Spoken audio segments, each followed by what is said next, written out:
La educación nos mueve y es parte de todos. Alejandro lo sabe y no dejará tarea pendiente. Actualidad, contingencia e interesantes invitados es lo que llega a Radio USEC.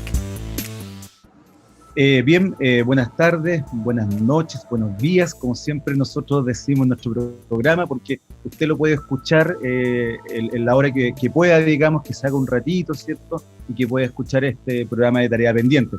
Estamos partiendo nuevamente con un año full, ya estamos en marzo ya, nos llegó marzo, se nos vino marzo, y la verdad que estamos junto con Juan Pablo y con un tremendo invitado en esta digamos, este primer programa del año, ya, aunque habíamos tenido, cerramos enero, digámoslo así, pero digamos, nos permite partir el primer programa del año. Estamos hoy día con Antonio González Gres, quiero presentarlo previamente. Antonio, él es doctorante en tecnología educativa, magíster en educación basada en competencias, investigador alterno del grupo de investigación didáctica de la Universidad de Sevilla, director de la unidad de innovación digital. Por tanto, ustedes ya más o menos deben ir captando cuál es nuestro tema de hoy día, temas híbridos, educación híbrida, etcétera. Y además es académico e investigador de la Universidad de Playa Ancha, con experiencia en distintos escenarios, en distintas organizaciones, también con alguna experiencia en Mineduc Enlaces. Ya, por tanto, vamos a estar conversando, vamos a estar discutiendo, analizando, colocando en escena distintos temas que hoy día efectivamente tienen que ver con el inicio de clases fundamentalmente, y por otra, un tema que teníamos pendiente con Juan Pablo, que habla sobre la educación híbrida, que es cuestión que hoy día lo tenemos ahí a la vuelta de la esquina y que no está, digamos, que es nuestro actual escenario. Juan Pablo, ¿cómo estás? Te saludo afectuosamente. Hola, ¿qué tal? Bueno, bienvenido a todos los que nos escuchan a este nuevo ciclo de Tarea Pendiente, comenzando marzo. Como bien todos nosotros los profesores, dice, llegó marzo, comenzó generalmente nuestro año, ¿cierto? Comienza el año escolar y qué mejor que poder comenzar nuestro programa Tarea Pendiente hoy día viernes, de poder conversar sobre este tema tan interesante que se ha venido escuchando gracias a lo que ha sucedido con la pandemia. Si bien el año 2020 conversamos harto de los entornos virtuales de aprendizaje, de los aprendizajes que nos dejó la pandemia, pero creo que hoy, 2021, se nos viene un nuevo concepto. Y para eso, qué mejor de poder estar conversando hoy día, como decíamos, con este gran invitado, con Antonio, sobre todo de conversar qué es lo que entendemos hoy por educación híbrida. ¿Cómo vamos a enfrentar este escenario 2021 que tanto las autoridades nos han hablado, que tenemos que volver al aula, vamos a volver de una manera flexible, vamos a volver de una manera híbrida, pero ¿qué entendemos por entornos híbridos? Antonio, te dejamos adelante para que nos comentes, nos empoderes un poquito de esta temática. Super. Bueno, primero que nada agradecerles la invitación. He visto su programa, he visto muchas de sus invitaciones, sus conversaciones, así que agradecido de estar acá. Es un espacio necesario. Creo que colocar en tema de conversación estos puntos que efectivamente emergen hoy en día y que en muchas ocasiones también genera cierta incertidumbre, porque hay conceptos que se confunden, hay conceptos que se funden con otros. Hay estrategias que tienen algunas instituciones, hay cuestiones que tienen que ver con los distintos niveles educativos, donde impacta más, impacta menos este fenómeno. Y creo que, bueno, un poco respondiendo a la pregunta inicial, yo creo que acá en este escenario, nosotros tenemos que hacer una pequeña diferenciación. Nosotros lo que veníamos acostumbrados era a la figura del B-Learning. ¿Ya? La mayoría de las instituciones de educación cuentan con alguna plataforma en el ámbito, por ejemplo, de la educación superior. En su mayoría cuentan con una plataforma que es de acompañamiento al proceso presencial. Le hace esta los los LMS, que son los Learning Management Systems, ¿cierto? No voy a reproducir marcas, pero la mayoría todos los conocen, ¿cierto? Los gigantes como Moodle, ¿cierto? Que es como uno de los más grandes en términos de código abierto, pero también están otros como Canvas y Blackboard. Estos son software que acompañan claramente al trabajo que hace el docente, y la función original, ¿cierto?, de tener estos sistemas era hacer un acompañamiento y poder generar también aprendizaje a través de estas plataformas. Desafortunadamente ese trabajo, como dice este programa, venía siendo una tarea pendiente, porque en general ese espacio digital se venía transformando como un repositorio. Es decir, los materiales que yo ocupaba en la clase presencial los alojaba en ese sector, ¿cierto? En esta plataforma. En algunos casos había algunos tipos de avance donde había ciertos tipos de contenido, pero no se exploraba mucho más allá. Efectivamente, no había un trabajo, un diseño instruccional en torno a esta plataforma que pudiese terminar en un aprendizaje, el estudiante en una práctica que en el fondo pudiese proyectar otro tipo de actividades que fuera complementaria al trabajo que se va haciendo de manera presencial. Por lo tanto, esa figura es como lo que conocíamos como B-Learning, que de alguna u otra manera basa el proceso como aprendizaje en el uso de tecnología. Y también es un escenario donde se complementa. ¿Ya? Hay una figura de tiempo presencial que son este trabajo autónomo del estudiante. Y la idea, en el fondo, ¿cierto?, es que tanto estudiantes como docentes puedan ir explorando de manera conjunta. Y hoy en día, ¿cierto?, nace este concepto que es más antiguo que el B-Learning, de hecho, y que es la educación híbrida. ¿Ya? Esta educación híbrida es un elemento donde los componentes en línea están destinados a reemplazar cierta parte del tiempo presencial. A diferencia del B-Learning, que es un elemento complementario, acá en la educación híbrida es como ir reemplazando. De alguna manera ir haciendo ciertos acomodos para que en el fondo podamos tener una estructura, una ruta de aprendizaje acorde a las necesidades y flexibilidad que se destinen. Esto lo comento que no es totalmente nuevo, porque efectivamente hoy día está actualizado con la tecnología, pero antiguamente esto también era parte de la educación a distancia. Cuando efectivamente estamos hablando, cuando enviábamos los textos, había una gestión de autoaprendizaje de parte del estudiante, y luego el estudiante iba a ciertas cosas que se necesitaban de presencialidad, como por ejemplo el tema de la evaluación, y eso hacía posible que efectivamente pudiésemos educar en el caso de Chile, por la longitud, ¿cierto?, desde el norte hasta zonas limítrofes en el sur, y pudiesen las universidades que estaban más bien ubicadas en la zona central, pudiese también tener cobertura en ese contexto.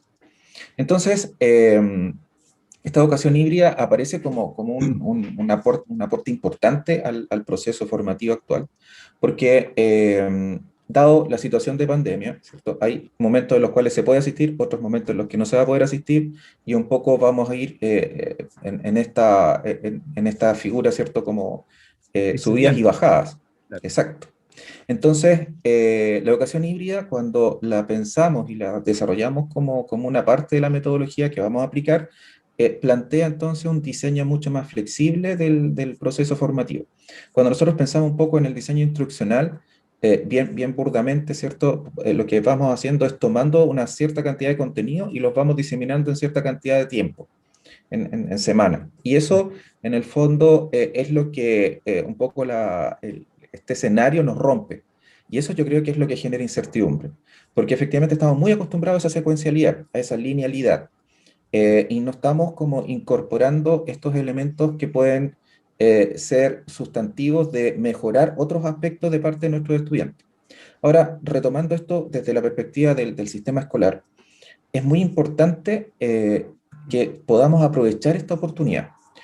¿Por qué es una oportunidad? Porque efectivamente, si nosotros, y lo vemos por ejemplo en educación superior, cuando los chicos les solicitamos que generen un cierto grado de autonomía dentro del desarrollo de actividades, esta tiende a ser de muy baja atención, de muy baja motivación, y es porque efectivamente no se viene preparando a los chicos desde niveles más bajos a trabajar en estos modelos más inductivos, más de investigación, más de trabajo en equipo. Tengo una colega que siempre me comenta que ella es educadora de párvulos, y me comenta que la educación debería tener mucho más componentes parvularizantes, Sí, porque es muy cierto. efectivamente en estos primeros años, ¿cierto?, los niños van aprendiendo por modelos inductivos. por cosas que se van motivando, por cómo van descubriendo las cosas, y en función de eso se va generando un aprendizaje que en esa edad temprana, ¿cierto?, es mucho más potente que los años posteriores. Sin embargo, cuando entran ya a primero básico, esta forma de aprender como que se rompe un poco. Y comienzan estos trazados como lineales sobre los cuales debiésemos aprender, esta figura de que el aprendizaje más bien nace dentro de estas cuatro paredes del aula, y esta conceptualización que de alguna u otra manera es como la que ha sido como muy criticada, pero esto proviene de muchos factores, de muchos elementos que van circundando este propósito.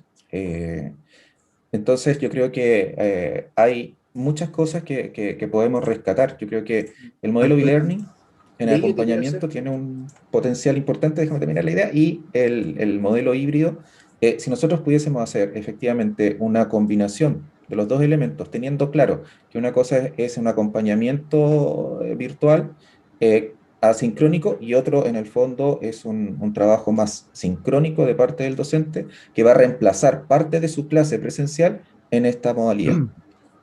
y ahí Antonio, yo quiero Perdona, hacerte una sí. reflexión que creo que es como la Ujú. reflexión que del millón, la más crítica que estamos haciendo.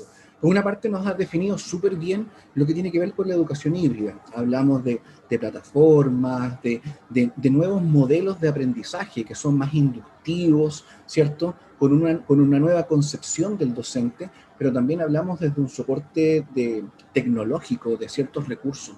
Y ahí viene la pregunta que yo creo que ha estado en la palestra en toda esta semana. ¿Y el sistema educativo chileno está entonces preparado para darle la vuelta a clase y comenzar con este sistema híbrido, desde lo que tú lo estás connotando, con modelos de aprendizaje inductivo, con los recursos, con contar con estas plataformas que puedan ir complementando el aprendizaje? Yo creo que ahí es bien interesante la pregunta, porque tiene como varias aristas, es una pregunta bastante compleja de resolver. Eh, Primero, hay una importancia, hay una importancia en el retorno a clase de los estudiantes. O sea, las organizaciones internacionales ya han evidenciado en base a estudios, perspectivas y un montón de otros elementos, que hay una gran cantidad de estudiantes que no están asistiendo, no están en ninguna modalidad, porque efectivamente se ha evidenciado una brecha importante dentro de la parte más básica que tiene que ver en la ejecución de modelos de estas características, con la conectividad, eh, con el acceso a hardware idóneo para este trabajo. Entonces, nos encontramos frente a ese fenómeno. Hay una cuestión que efectivamente es muy difícil de subsanar en el corto plazo. Ujú. Sin embargo, cuando hablamos de educación híbrida, ahí hay una gran diferencia con el e-learning también, que olvidé mencionarlo, y que tiene que ver con que no necesariamente estamos hablando de utilización de tecnología digital. Podemos efectivamente trabajar con otros modelos, y yo creo que si bien tenemos estos antecedentes que nos muestra la UNESCO, que nos muestra el Banco Mundial, que nos muestra también el Foro Económico, que efectivamente son elementos que van a incidir en el proceso formativo de las generaciones que vienen a posteriori, porque hay un golpe fuerte. Eso acompañado, ¿cierto?, de la formación de los docentes. La formación inicial de los docentes tampoco ha contemplado dentro del currículum elementos que efectivamente ayuden a subsanar este tipo de situaciones, porque efectivamente no estaban dentro del radar. Sí. No había dentro del radar un apagón analógico fuerte de un sistema educativo. Entonces, acá nosotros tenemos hay dos elementos importantes. Una, si bien tenemos claro que es necesario la continuación de las clases, pero también es necesario educar. Y acá uno de los elementos importantes es quién y cómo, como sociedad, nos hacemos responsables de esta problemática, que significa que nuestros docentes no tengan las herramientas necesarias, no tengan la formación necesaria, que las familias también tengan un espacio donde el sistema educativo también acompañe y ayude a las familias. Acá hay problemas desde los aspectos comunicacionales, donde efectivamente, por eso yo decía que es muy, muy grato encontrar estos espacios como el que ustedes están abriendo, porque no todo es tragedia. Acá, junto con la problemática, también han nacido otras oportunidades. Han nacido elementos que nos favorecen como sociedad y como miramiento. Ahora, lo bueno es que salió de debajo de la alfombra que habían problemas que estaban generándose con brecha digital. Sale debajo de la alfombra que los nativos digitales no eran tan diestros como supuestamente la etiqueta sí suponía. Que efectivamente el currículum docente necesita incorporar elementos que ayuden a que el profesor tenga más herramientas de contexto. Eh, y efectivamente acá hay cuestiones que van como situaciones que se van proyectando. Por ejemplo, en el caso de Uruguay, que es el país de acá del Cono Sur que mejor le ha ido con esta problemática, claramente ellos venían como invirtiendo muchísimo hace bastantes años en tecnología y en llevar a los niños con equipos, con infraestructura tecnológica, etc. Pero no solamente fue eso, sino que fue también un acompañamiento a los docentes en ejercicio y un acompañamiento a los futuros profesores. Entonces, cuando viene esta problemática, efectivamente ellos estaban como mejor preparados para poder desarrollar. Ellos, al momento que tuvieron 6 casos de COVID activos, ellos frenaron las clases inmediatamente. Entonces, ¿por qué? Porque tenían en comillas, plan que no estaba dentro de los planes de utilizarlo, pero sí sabían que efectivamente podían hacer clases a distancia, en presencia digital con los chicos a través, porque tenían, desde una perspectiva gubernamental, desarrollada esa temática. Nosotros ya no tuvimos esa potencialidad, a pesar de que la inversión en Chile es muy potente. Si nosotros revisáramos los números, la inversión en esta área ha sido potente desde el año 92, cuando comienza el proyecto Enlace. De ahí en adelante hay una serie de cantidad de proyectos que se van adosando a esta figura, luego cambia la figura de Enlace, hoy día es el Centro de Innovación Mineduc, y tenemos en perspectiva, ¿cierto?, la Agenda 2020, que también proyectaba situaciones de apoyo a la docencia para mejorar su rendimiento en términos del uso de tecnología, pensando en una transformación digital país. Entonces, Antonio, ¿qué fue lo que falló ahí? ¿Qué fue lo que no nos permitió trabajar de una manera clara?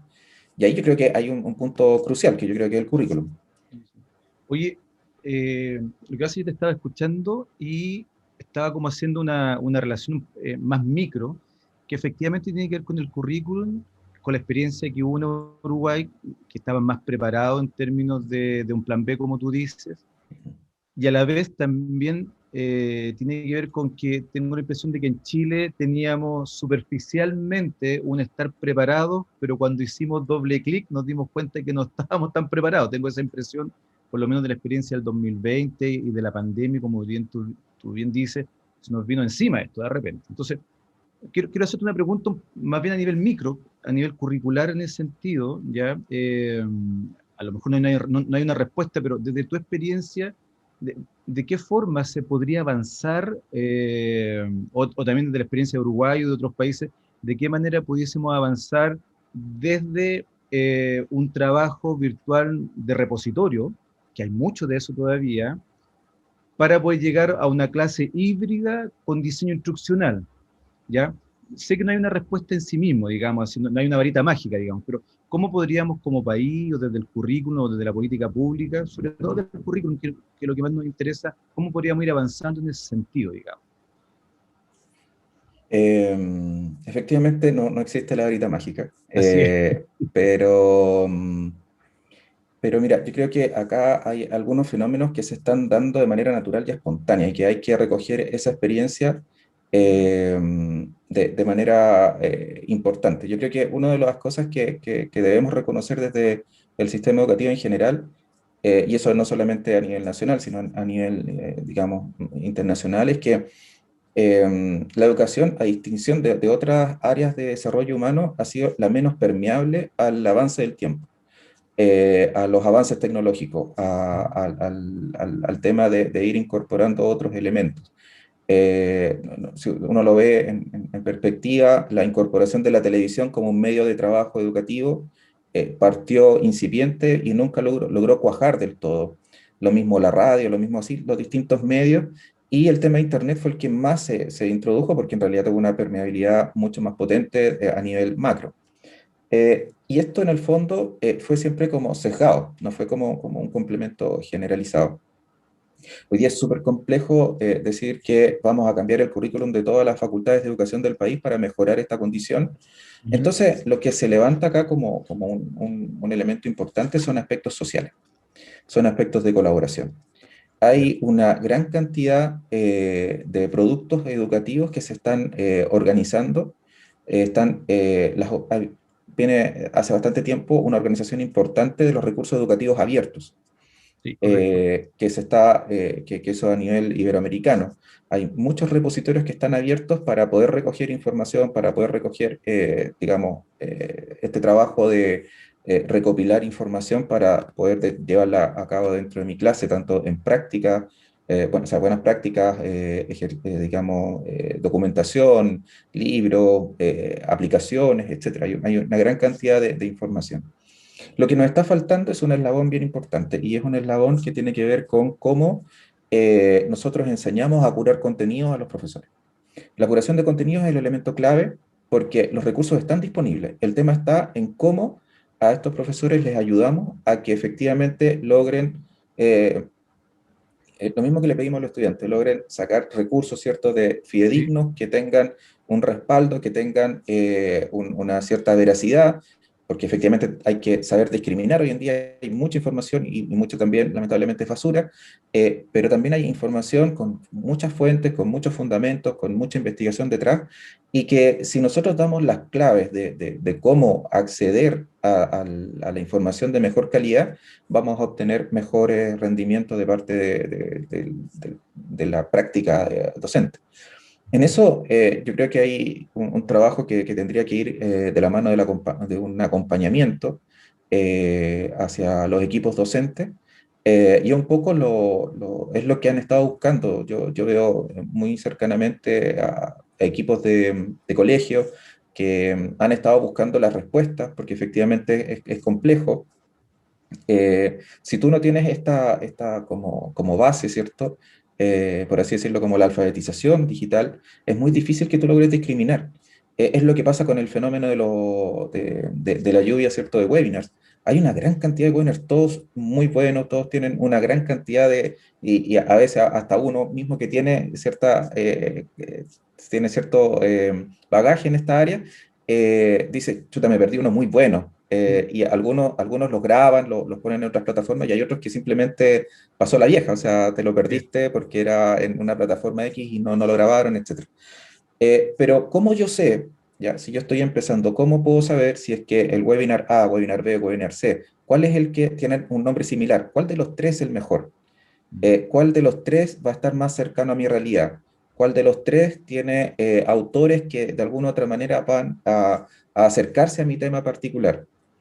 Nosotros acá, bueno, y armamos una iniciativa bien interesante que es la Competencia Digital Cero. No sé si ustedes la han escuchado, eh, pero Competencia Digital Cero es una organización de voluntarios a nivel iberoamericano Ya. que formamos, digamos, profesores académicos de distintos niveles. Tenemos del área párvulo, del área de educación básica, educación media y la educación superior, en la que acompañamos a docentes en este proceso, en este tránsito. Ya, perfecto. Damos como un acompañamiento. eh, Nosotros, todos los que estamos internamente, armamos, nos automedimos, ¿cierto? Utilizamos instrumentos que estaban validados, etcétera. Medimos nuestras propias competencias digitales, nuestras áreas de interés, las cosas en las cuales mejor nos desarrollábamos. Hay que considerar que hay gente que está metida por la tecnología que está puesta en su institución en el área de Microsoft, otra está en Google, otra está en otra plataforma, etcétera. Hay varias líneas de desarrollo. Entonces, eso lo que nos dio fue un catálogo que ofrecemos a la comunidad y que pueden suscribir en la medida que nosotros tenemos una que le llamamos misiones. Y la misión uno, por ejemplo, estuvo abierta durante noviembre del 2020. Nos preparamos casi todo el año del 2020. Esto no nace con pandemia, nació hace mucho antes atrás, en el 2019. Y era mucho más micro el espectro que íbamos a atacar y que íbamos a abordar. Entonces, hoy día Luego del fenómeno de la pandemia, la demanda creció y tuvimos que prepararlo de una manera distinta. Y tenemos voluntarios de distintos países, España, México, Colombia, Venezuela, Argentina, y así hemos ido conformando un equipo de académicos que de verdad, algunos han trabajado para el INTEF de España y otros que han trabajado para los ministerios de educación de sus propios países. Entonces, en el espacio hay una efervescencia interesante de comunicación, de interacción. La colaboración está ahí, está, yo creo que es un fenómeno que es el intangible en el que nosotros también podemos basar estos procesos. Si estos modelos de estas características los llevásemos a modelos más micro dentro de un colegio, que 2, 3 profesores pudiesen llevar este proceso, claramente podrían ir resolviendo un tema de transmisión de información, de colocar en común e ir sistematizando estos procesos. Pero eso también tiene que ser parte de decisiones estratégicas de las instituciones educativas. Si esperamos a que se resuelva todo desde política pública, va a ser muy complejo. Hay que ir tomando decisiones a la interna y esas decisiones tienen que ir resolviendo en función de lo que está pasando. Hoy día yo creo que hay fenómenos que son muy potentes y que se están dando recién ahora. La educación no ha hecho transferencias de otras ciencias y de pronto fue muy celosa de esos aspectos. Por decir algo, hoy día la neurociencia valida la figura de que una clase efectiva, ¿cierto? Debe pasar por fases. Primero llamar la atención, luego intencionar el deseo y luego llevar a la acción. Y eso fue resuelto hace 50 años por el ámbito del marketing, la publicidad y el diseño, donde ya tenían claro que efectivamente encauzando estos elementos podríamos llegar a la acción de un elemento concreto. Pero eso efectivamente no, porque eso es una ciencia que tiene que ver con la compra y venta, mercantilismo y etcétera. Pero si nosotros recogemos lo mejor de eso y lo llevamos al sistema educativo, hoy día está validado por la neurociencia. Entonces, nos tardamos 50 años en que existiera una transferencia desde las otras ciencias a la educación para potenciar desde la comunicación un elemento tan importante como la motivación del estudiante. Esos son elementos que circundan el proceso y en el cual podemos abordar la problemática que tenemos ahora. Y ahí yo quiero hacerte una mirada que es un poquito como el gran aprendizaje de lo que fue un poquito la pandemia y que siempre en este programa lo hemos tratado de realzar. Creo que la pandemia nos mostró una nueva mirada del profesor y yo creo que hemos sido a lo mejor hasta el momento dentro de este programa Tarea Pendiente bastante críticos, viendo lo negativo del sistema, el vaso medio vacío, pero creo que también es momento de ver el vaso medio lleno. Y lo veíamos con bastantes actividades bien significativas que ocurrieron el año pasado, de primero que todo, que siempre lo sacamos, el profesor tuvo una vuelta a lo esencial de poder ser maestro. Se pudo empezar a preocupar con la pandemia de lo esencial, del desarrollo socioemocional, se empezó a preocupar de tener una buena relación entre familia, escuela-familia, vimos que todos los profesores llamaban a sus apoderados, hubo el intento de hacer un contacto. Yo creo que no hubo profesor que no trató de buscar alguna estrategia de comunicarse con el estudiante, ya sea por Instagram, por Facebook, por WhatsApp, generaron Zoom, etc. Entonces, me gustaría ahora entrar un poquito al vaso medio lleno, porque yo creo que hay muchos profesores que nos están escuchando y dicen, a mí este tema del sistema híbrido, esto de poder complementar la presencialidad con los entornos virtuales de aprendizaje, me la puedo, ¿cierto? A lo mejor, como tú dices, estamos frente a un currículum que no ha tenido una formación inicial docente tan fuerte en el desarrollo curricular hacia la instalación de aprendizaje más activo, participativos, como son aprendizaje basado en proyectos, flipping class o métodos inductivos. Pero ¿qué podemos dejar a este profesor que quiere reflexionar sobre su práctica, la quiere transformar y desde su propio desarrollo profesional docente involucrar este aprendizaje como está debidamente mediado para generar un aprendizaje de calidad en los entornos virtuales? Yo creo que es clave ese punto, Juan Pablo. En una experiencia también que resolvimos el año pasado, en medio de la figura de la pandemia con la mesa TICFIT, que claro, trabaja en el estímulo de la utilización de tecnología en la formación inicial docente. Nosotros hacemos un concurso anual. Este año lo desarrollamos en la Universidad Católica de Temuco. Eh, y claramente hacemos una convocatoria abierta, invitamos a estudiantes a mostrar cuáles han sido los avances que han desarrollado y de qué forma han sido, digamos, potenciados. Y debo reconocer que lo que nosotros esperábamos era una baja importante dentro de la convocatoria. Los años anteriores ya venía como un poquitito bajando. Año 2019 había sido un poquito bajo en términos de cantidad de trabajo. En cambio, en el 2020, si bien partió muy alicaído, terminó siendo muy potente en términos de la cantidad de experiencias que llegaron y también en la calidad. Ahora, ¿cuál es la conexión?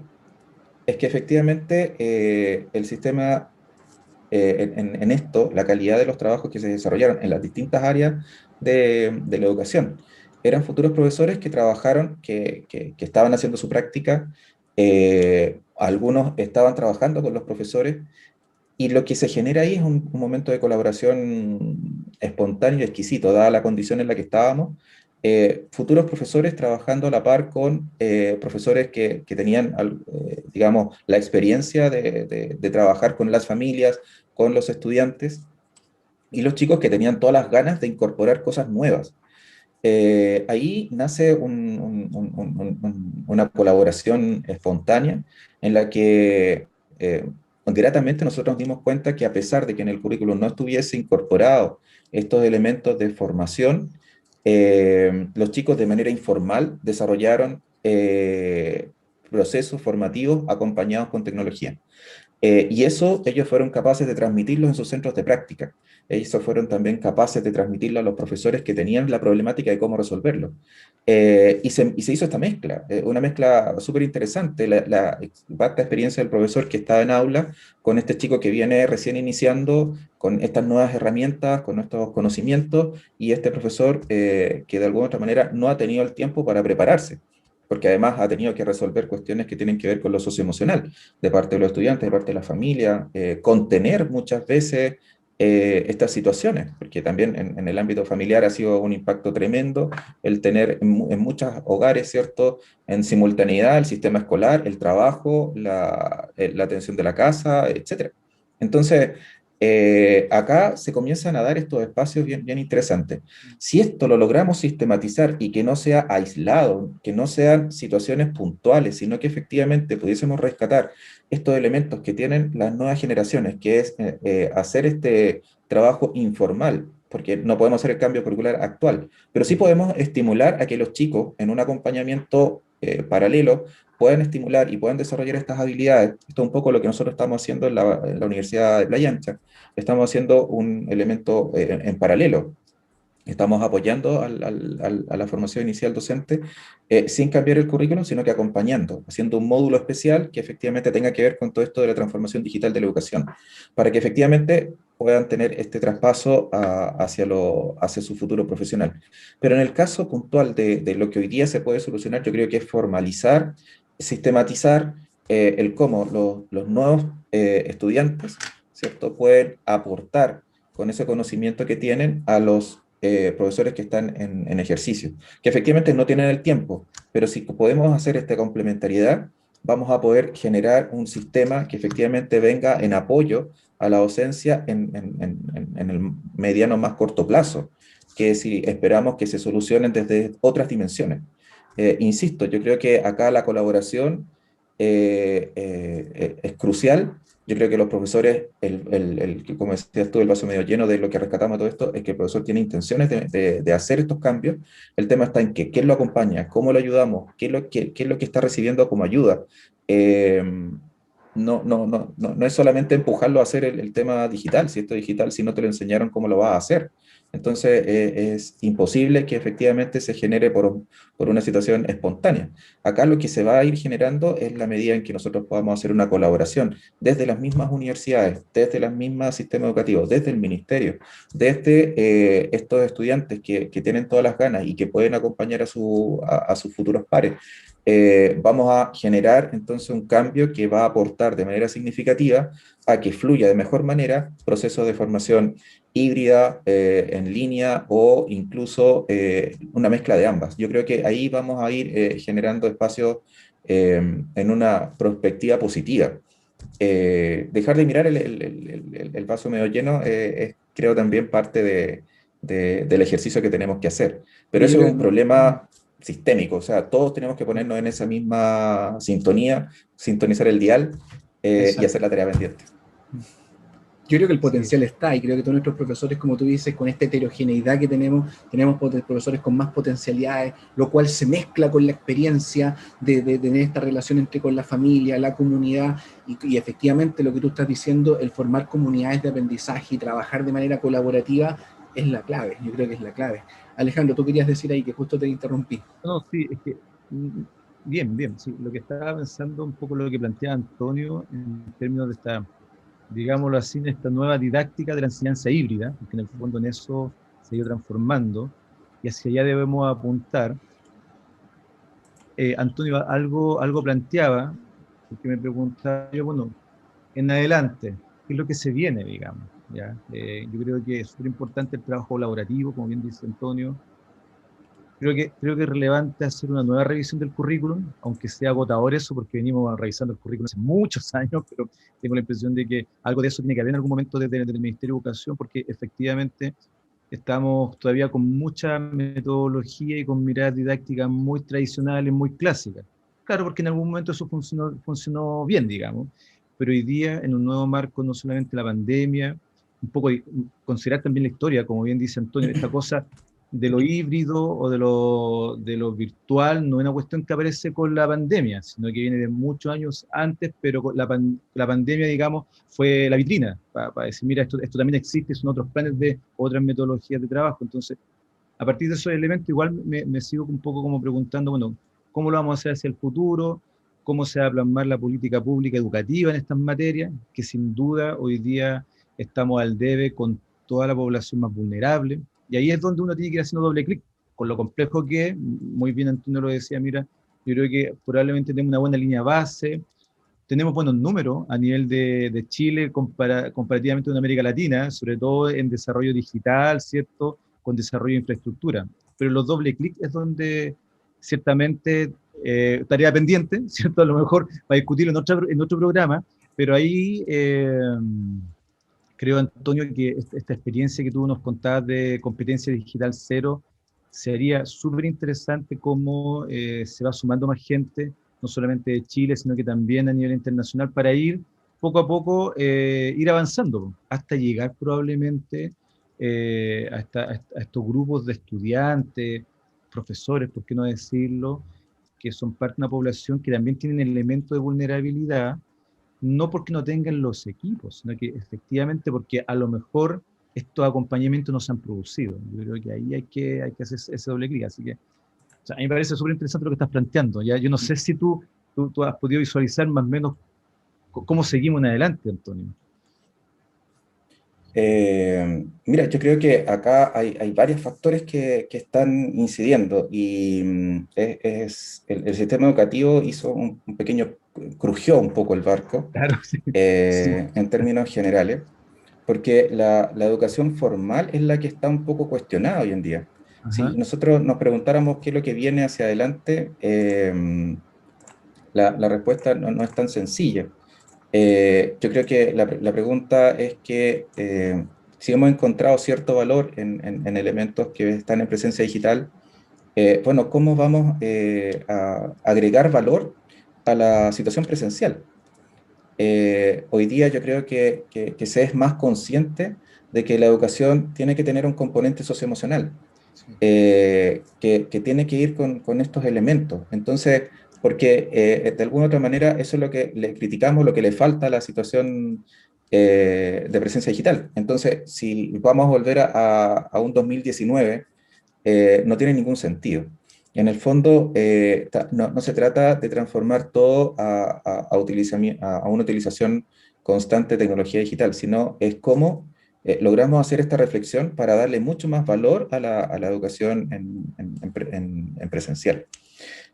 Por otro lado, y un tema que no es menor, es que las instituciones de educación a nivel general han estado haciendo una mirada intro, y hay una agrupación eh, que está aglutinando, digamos, universidades a nivel internacional. Acá en Chile, el director es el rector de la Universidad de Talca, se llama MetaRed, y están analizando todo este proceso, están evaluando, ¿cierto?, cómo mejorar las competencias digitales de los docentes. Y es una mirada desde la educación formal.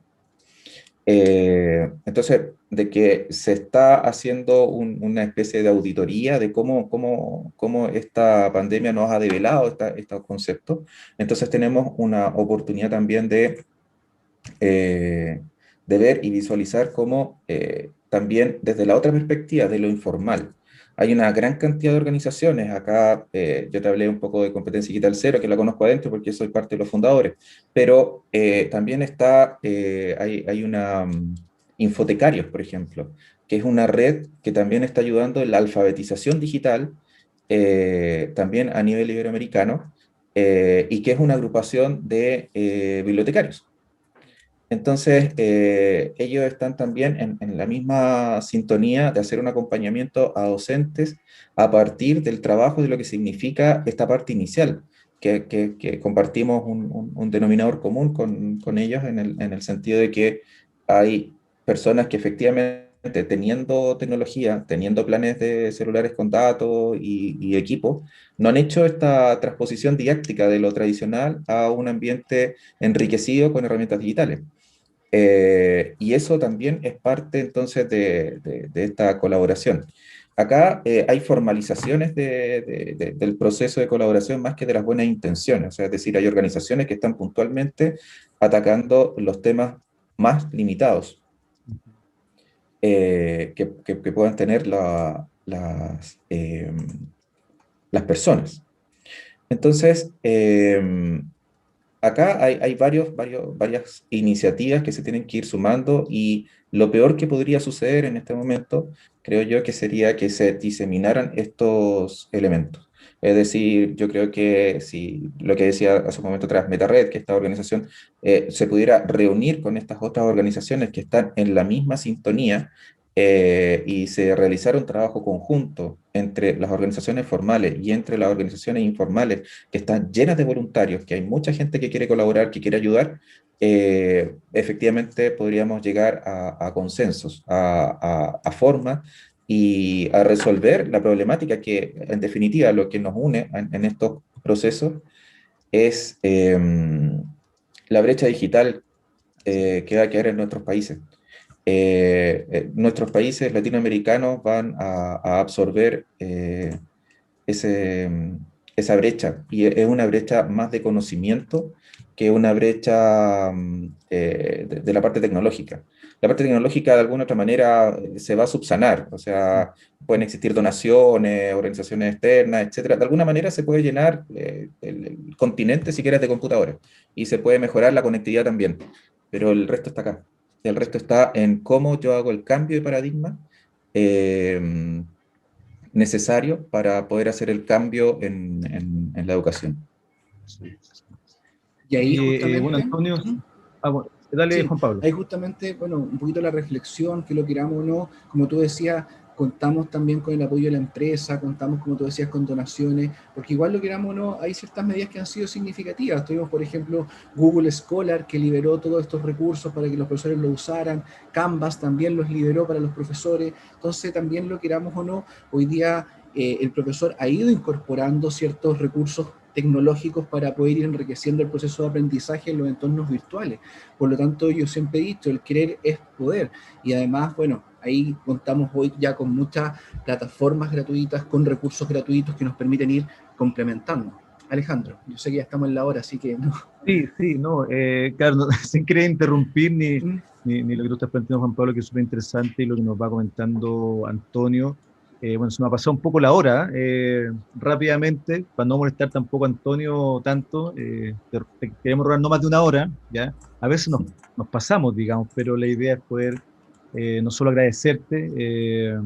Yo anoté varias cosas, Antonio, sobre No, todo algunas igual. redes que están mencionando, las anoté porque me parece súper interesante eh, poder estar interiorizado un poco más en el tema, ¿ya? También nosotros desde nuestras tareas en la universidad que trabajamos y que vamos desarrollando distintos aspectos desde la docencia, nos parece súper interesante poder ir siendo parte e ir ampliando el circuito de este desarrollo digital que se está dando en el país y yo comparto contigo de manera informal o en instancias más informales, pero que son muy necesarias, digamos, programas y otros. Así que, por mi parte, Antonio, darte las gracias. La verdad que súper pedagógica tu presentación en la medida que ibas redactando algunas cosas, que nos ibas contando, narrando algunas cosas. ¿Ya? La verdad que nos quedamos con mucha claridad en algunos temas y la idea, como siempre te planteamos, es que este programa pueda servir como iniciativa para poder discutir los temas que están pendientes, ¿ya? Y que en adelante queremos seguir trabajando en ellos. Juan Pablo. Sí, igual también, solamente Antonio, poder agradecer esta participación de haber estado hoy con nosotros en Tarea Pendiente, haber dado el vamos a este ciclo como de inicio del año escolar. Y bueno, acá como tú sabes, como decimos con Alejandro, las puertas están abiertas de Tarea Pendiente para otras instancias, otros espacios de reflexión, de investigación, de vinculación con el medio, que es tan importante, así como hablábamos, de seguir trabajando en red, de seguir generando equipos colaborativos de trabajo en conjunto. Así que las puertas están abiertas acá de tanto Alejandro como de mi persona para apoyar en lo que necesites frente a tu trabajo que estás haciendo en investigación en los entornos virtuales, que se nota que es bastante potente, ahí articulando las diferentes redes con ministerio, etcétera. Así que tan solamente felicitarte por todo tu trabajo, por la experiencia que tienes hasta acá y bueno, agradecer haberte sacado un tiempo de tu jornada para haber reflexionado y ver un poquito la importancia que tiene hoy día este aprendizaje en los entornos virtuales y los desafíos que tienen también para nosotros como profesores el poder cumplir con este retorno seguro a clase. Yo súper agradecido. Yo creo que insisto en agradecer el espacio. Insisto que en el fondo uno de los elementos más importantes es el desconocimiento que tenemos que abatir. Y si podemos colocar estas ideas en común, yo creo que en el fondo podemos ir sumando, ir generando redes de colaboración. Todas las organizaciones hoy en día, bueno, a las que yo pertenezco, por ejemplo, la Mesa TICFI, de la Red CAT, que es la red de Centro de Apoyo a la Docencia, de la cual Alejandro también es parte. Pablo también. Juan Pablo también, estamos en una dinámica en la que tenemos que compartir, si no, nos quedamos en una obsolescencia. Sí. Y eso, en el fondo, desde el que parece ser el más grande al más pequeño dentro de esta red, estamos todos como en la misma línea. Y yo creo que si ese ejercicio lo llevamos a otro espacio y lo vamos haciendo crecer, sencillamente vamos a ir superando estas temáticas. Yo para cerrar quería, bueno, agradecerles que esto no se va a estar en un espacio. Quería dejarles una dirección que les dejé anotada en el chat para compartir con los colegas, con distintas, digamos, instancias educativas. Es un manual, una guía del docente con herramientas que sirven para el aprendizaje. Esto fue confeccionado por el equipo de Competencia Digital Cero. Es totalmente abierto, es gratuito, así que lo pueden difundir. Doy la mención a Luis Dávila, que es el compilador oficial de este trabajo, que es un colega peruano, que es asesor del Ministerio de Educación del Perú. Y nada, creo que ese es un pequeño regalito que les puedo dejar, que ojalá lo dejen ahí debajo del video para que también lo puedan compartir y difundir. Mientras más se pueda apoyar, mejor va a ser el aporte que podamos ofrecer a que no existan tan fuertes las brechas digitales, que son más bien paradigmáticas y culturales que tecnológicas puras de hardware-software. Eso, muchísimas gracias. Ok. Gracias, Antonio. Un abrazo fuerte para ti, también un abrazo, Juan Pablo. Estamos viendo. Muchas gracias. Nos despedimos, nos vemos hasta el próximo viernes. Chao, chao. Relájate, no dejamos tarea para la casa. Lo que necesitas saber sobre la educación, te lo dimos en Tarea Pendiente.